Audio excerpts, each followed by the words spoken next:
C'est fait à la suite d'études, naturellement. Et les études ont montré qu'il fallait ériger un pont afin de pouvoir, en tout cas, assurer une bonne circulation. Car l'État du Sénégal enregistre énormément de pertes en termes de finances et c'est dû principalement à la circulation très dense au niveau de Dakar.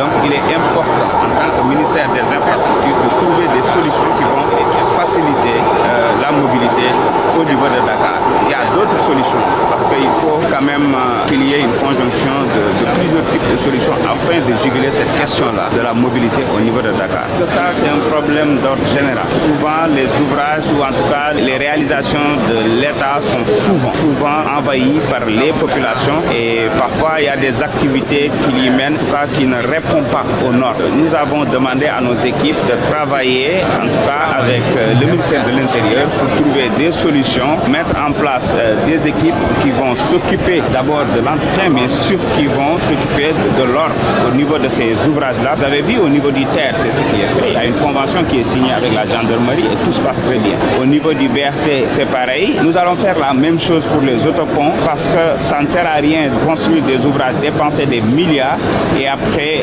se retrouver dans la même situation, à savoir des embouteillages juste parce que les ronds-points, les ruelles, entre autres, sont occupés par des commerçants ou entre autres d'autres qui mènent d'autres types d'activités. En ce qui concerne le coût, je pense que c'est dans les 14 milliards et il s'agit d'un pont qui est réalisé avec plus de 2,1 km de voirie passerelle et sur 500 mètres aussi.